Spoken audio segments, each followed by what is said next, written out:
नमस्ते दोस्तों, मेरा नाम नीलम विजय है और आपका हमारे चैनल सुविचार साप्रसंग हिंदी कहानियाँ में आप सभी का स्वागत है। आज की कहानी है दानवीर कर्ण। एक बार की बात है कि श्री कृष्ण और अर्जुन कहीं जा रहे थे।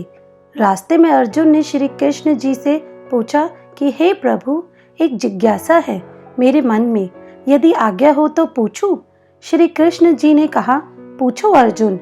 तब अर्जुन ने कहा कि मुझे आज तक यह बात समझ नहीं आई है कि दान तो मैं भी बहुत करता हूँ, परंतु सभी लोग कर्ण को ही सबसे बड़ा दानी क्यों कहते हैं। यह प्रश्न सुनकर श्री कृष्ण जी मुस्कुराए और बोले कि आज मैं तुम्हारी यह जिज्ञासा अवश्य शांत करूंगा। श्री कृष्ण जी ने पास ही के 2 स्थित पहाड़ियों को सोने का बना दिया। इसके पश्चात वह अर्जुन से बोले कि हे अर्जुन, इन दोनों सोने की पहाड़ियों को तुम आसपास के गांवों वालों में बांट दो।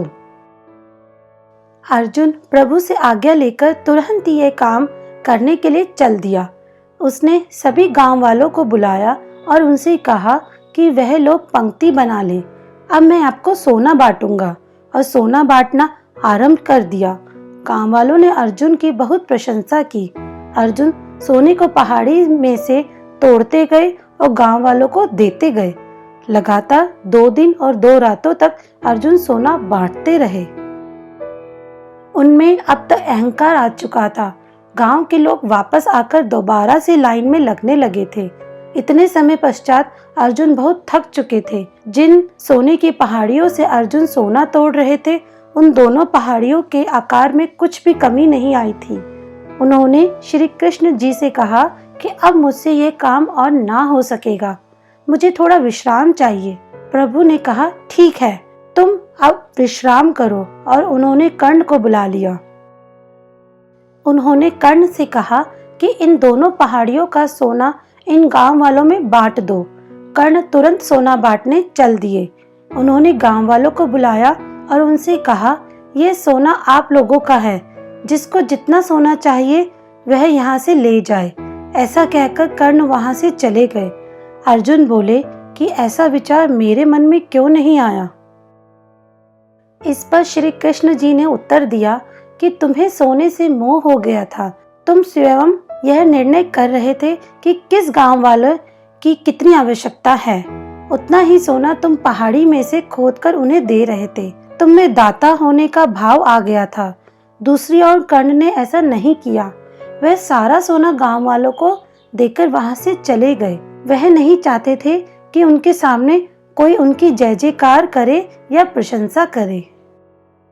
उनके पीठ पीछे भी लोग क्या कहते हैं, उससे उनको कोई अंतर नहीं पड़ता।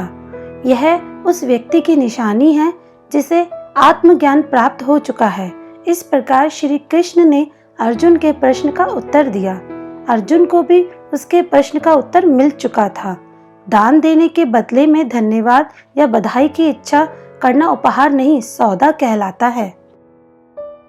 यदि हम किसी को कुछ दान या सहयोग करना चाहते हैं तो हमें यह कार्य बिना किसी अपेक्षा या आशा के करना चाहिए, ताकि यह हमारा सत्कर्म हो, ना कि हमारा अहंकार। बड़ा दानी वही है जो बिना किसी इच्छा के दान देता है, और जब वह दान देता है तो यह नहीं चाहता कि कोई मेरी जय जयकार करे। वह तो केवल दान देता है, बदले में उसे और कुछ नहीं चाहिए होता। जो दान देने में ऐसा भाव रखता है वही असली दान देने वाला कहलाता है। सदैव प्रसन्न रहिए, जो प्राप्त है वही पर्याप्त है। तो दोस्तों, आपको ये कहानी कैसी लगी नीचे कमेंट करके ज़रूर बताएं, और इसे लाइक और अपने सभी दोस्तों के साथ शेयर करना ना भूलें। धन्यवाद।